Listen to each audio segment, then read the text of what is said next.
Our first look at springs involved a spring with a weight on it that bounces up and down forever, always equally high and equally low. In real life, springs don't do that because friction stops them and they eventually bounce less and less and less and settle on an equilibrium position. What makes them bounce less and less each time is friction, or in other words, damping. So let's look at a more realistic differential equation for spring motion.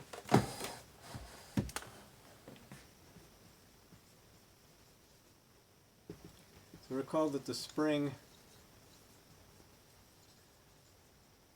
differential equation is, well, the non-homogeneous version is y double prime plus c over m y prime plus k over m y equals f of t over m.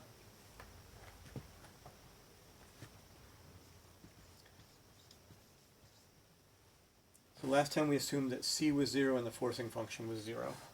So now let's assume that the forcing function again is 0.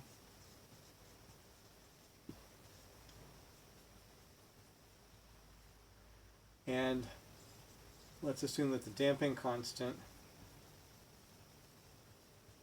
c is not 0. So that is, we have some friction.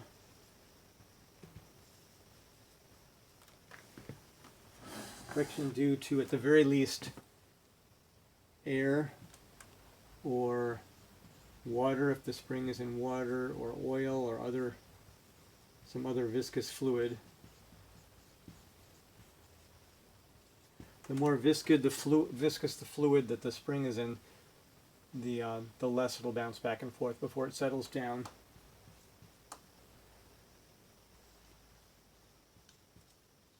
Or there's a piece of equipment called a dash pot that slows down the spring and keeps it from bouncing too much.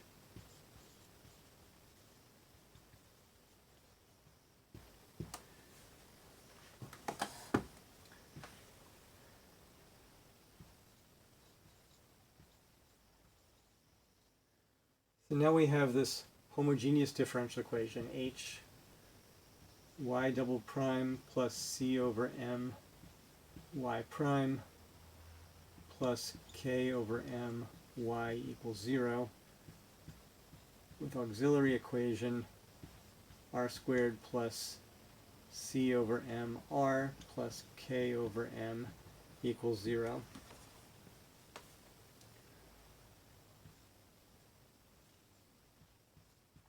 The roots of the auxiliary equation are r, we can use the quadratic formula, negative b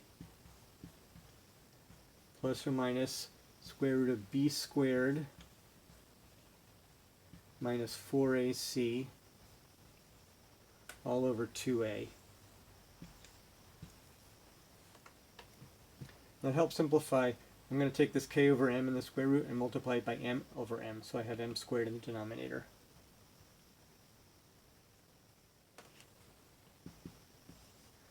So we've got negative c over m plus or minus, I pull out the m squared, becomes m on the outside.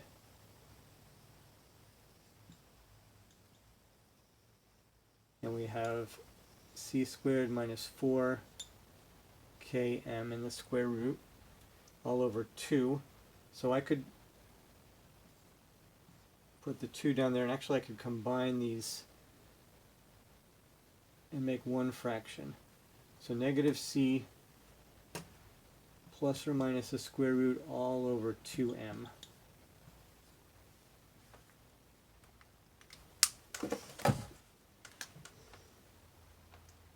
Alright, let's think about, since we started with 0 friction before, let's think about friction being small.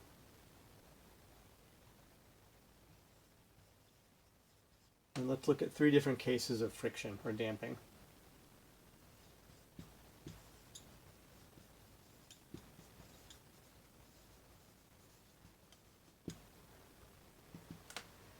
For case 1, we've got c small. And by small, I mean small enough so that what's inside the square root is negative. So if c squared is less than 4km, then we have imaginary roots, because what's inside the square root is negative.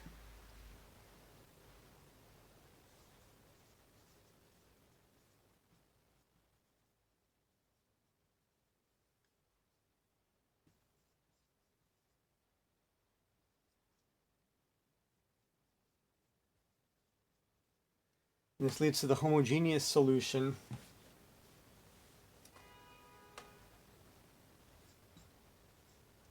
C1 e to the negative c over m, negative c over 2m, so this is the real part, t, negative c, I'll write negative ct over 2m, then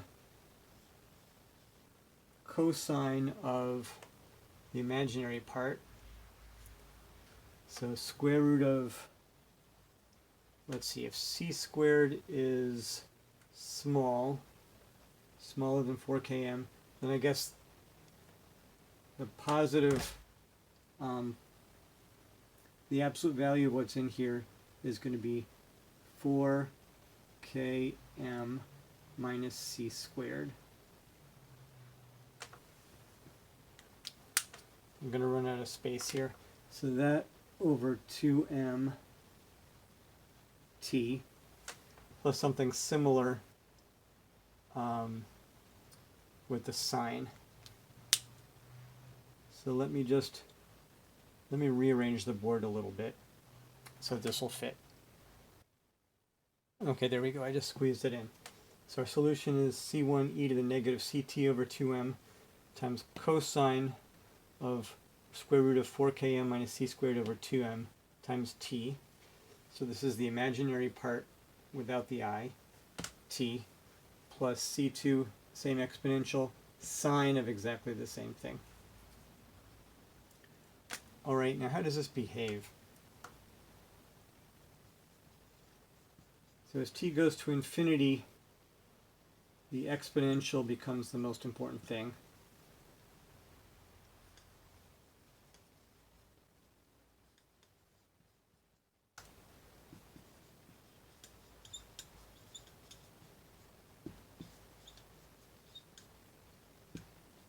But while t is still small, the cosine and the sine are going to cause the spring to bounce up and down.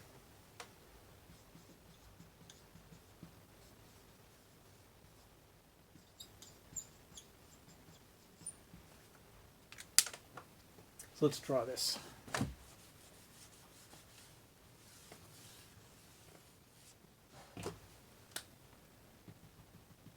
So we have this equilibrium position, an exponential function, and it's negative. And the spring is going to go back and forth between the exponential function and its negative. So the top one is y equals e to the negative ct over 2m, and the bottom one is y equals negative e to the negative ct over 2m. The trig functions can't get any higher than 1 or any lower than negative 1. So we'll go between 1 times this exponential and negative 1 times this exponential, back and forth.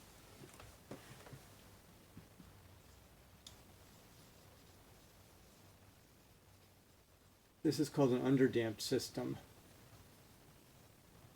I suppose because in most machines we don't want the spring to bounce back and forth forever. We want it to maybe bounce a little bit but then go to the equilibrium pretty quickly. So we could increase the friction somehow by introducing a viscous fluid around the spring or a dashpot equipment. So if c gets larger, c squared might not be less than 4km anymore, but if c gets larger, it'll eventually become equal to 4km.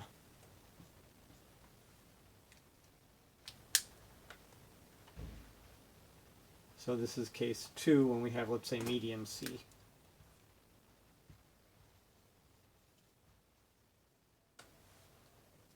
So the smallest c that doesn't cause any bouncing anymore is when c squared equals 4km. So what's inside the square root is 0, so there's not going to be imaginary part. We only get an imaginary part of the solutions if what's in the square root is less than 0. So then the solutions are no more sine and cosine. So the solutions are, well, as imaginary, let's say this has not imaginary roots.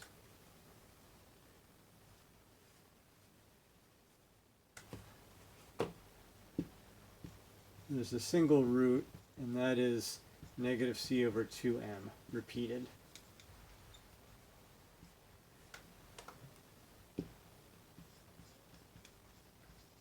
So if we've got the repeated root, then we have some multiple of e to the negative c t over 2m plus some other multiple. Since we've got a repeated root, we multiply by t the second time, e negative ct over tm.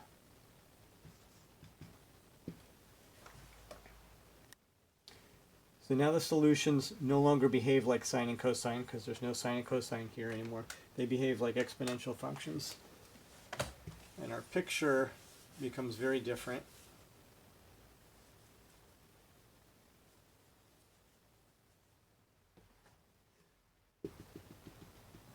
So we have our equilibrium position, and the spring is either going to approach it like that, or maybe go through equilibrium once and then approach from the bottom, but no bouncing other than this possible one pass through equilibrium.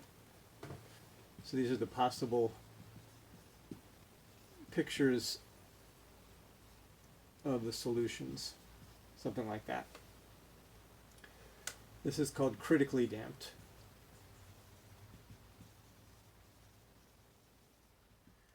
So if the damping were any less than this, then we would have c squared less than 4km, and we'd have imaginary roots, which gives us the sine and the cosine of the solution. So let's say we increase c more. So instead of being equal to 4km, now it's greater than 4km.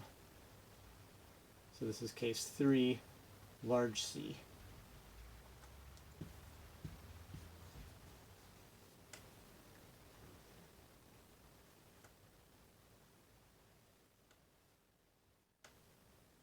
So C is greater than 4km, then we have a positive number in the square root, and then we'll get plus this and minus this. We'll get two different real roots.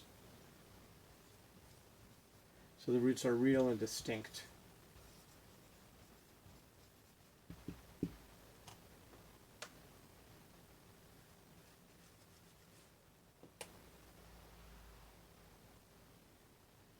And just to make things a little bit neater in the solution, I don't want to write all of this in the exponent.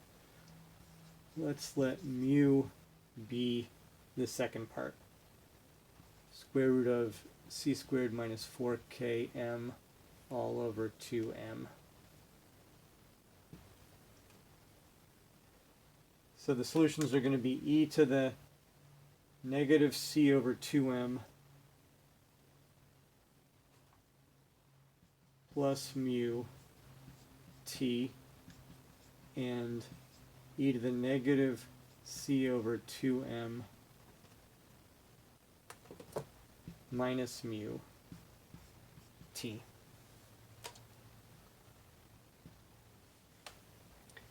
So again, these are strictly exponential functions.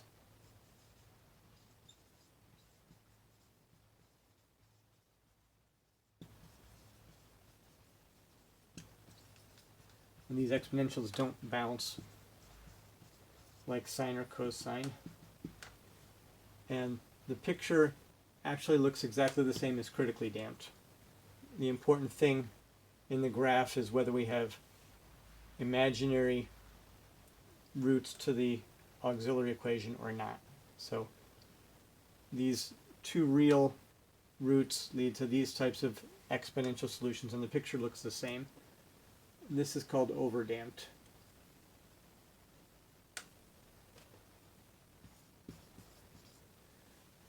I guess because why put more effort into causing friction when we already have enough friction to to keep it from bouncing.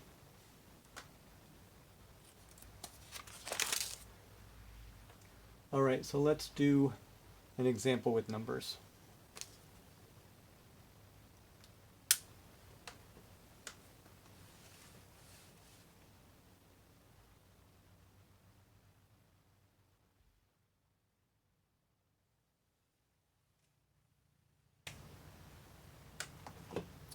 So let's say we have a spring mass system.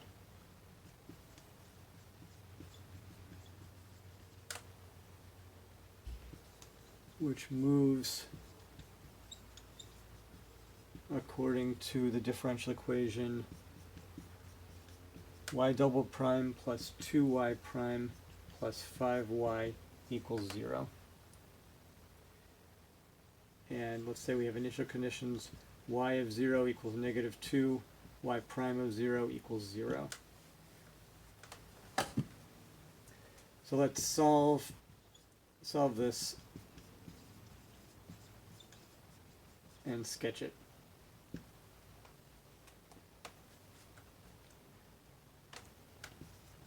Well, we have the auxiliary equation r squared plus 2r plus 5 equals 0. So r is one of the numbers negative b plus or minus square root of b squared minus 4ac all over 2a.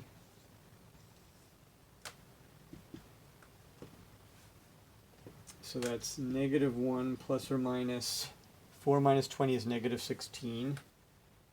So I square root of 16 over 2. Square root of 16 is 4. So that's 4 over 2 is 2. So it's negative 1 plus or minus 2i.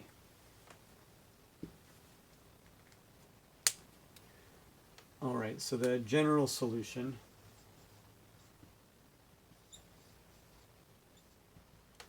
is y equals, so we put the real part in the exponent and the imaginary part, that is what's next to the I, in the trig functions. So we've got anything e to the negative t cosine of 2t plus anything e to the negative t sine of 2t. Alright, now so this is a whole family of solutions. Let's look at the solution that satisfies these conditions. Y of 0 equals negative 2 and y prime of 0 equals 0.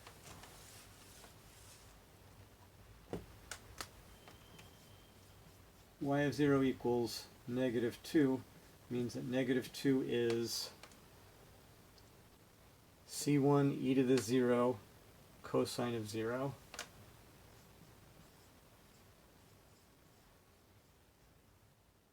plus c2 e to the 0 sine of 0. In other words, negative 2 equals cosine of 0 is 1, e to the 0 is 1, c1 plus sine of 0 is 0. So c1 equals negative 2. Alright, for now to use the piece of information y prime of 0 equals 0, I guess we need the derivative. So y prime of x is, oh, we have to use product rule 2 times. Or I guess just once if we factor out the e to the negative t. So let me write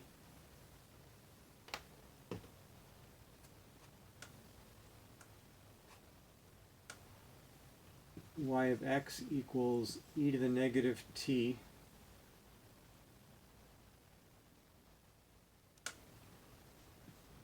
c1 cosine of 2t plus c2 sine of 2t.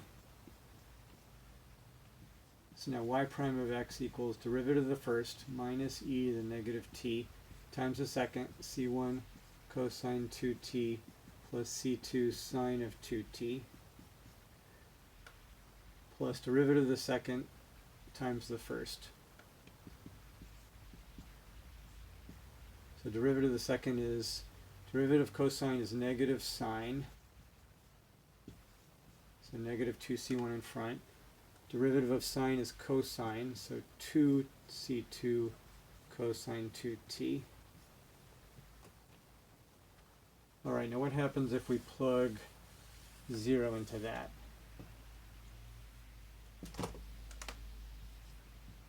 Y prime of 0 equals 0 means that 0 equals negative e to the 0 c1 cosine of 0 plus c2 sine of 0.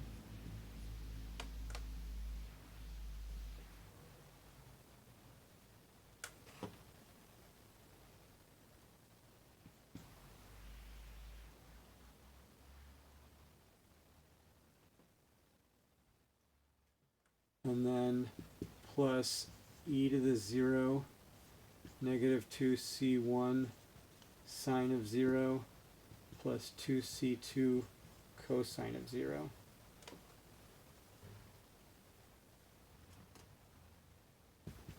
Which means 0 equals negative 1. c1 times 1 is c1. c2 times 0 is 0. Plus 1 times negative 2, well, this is going to be 0.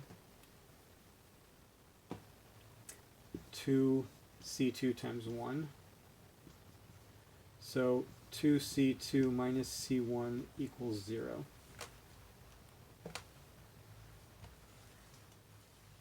Now we decided that c1 is negative 2. So 2c2 plus 2 equals 0. So that means that c2 equals negative 1 to make negative 2 plus 2 equals 0.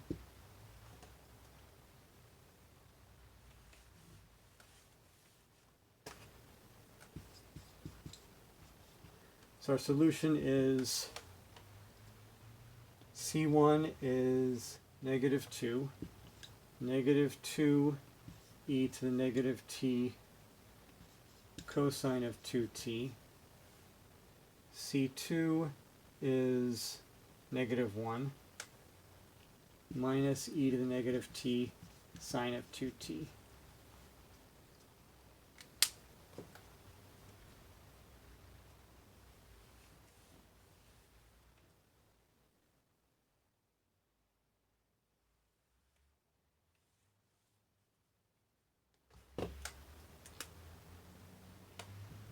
So I guess we could rewrite this with the exponential on the outside. The exponential part is e to the negative t, and we've got minus 2 cosine of 2t minus sine of 2t. So the exponential boundary functions are e to the negative t and negative e to the negative t. I almost want to call them asymptotes, although I don't know if you can use asymptote for a curve. So y equals e to the negative t, and y equals negative e to the negative t.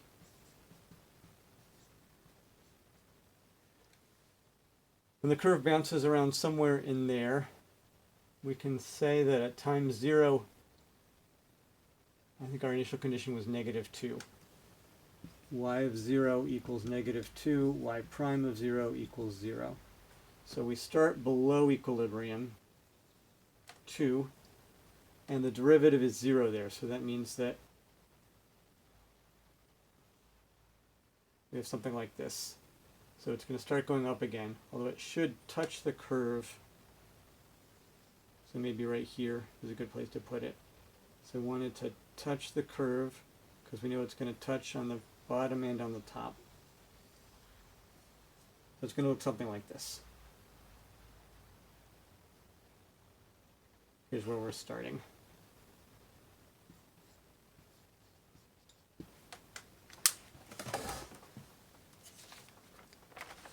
All right, the end.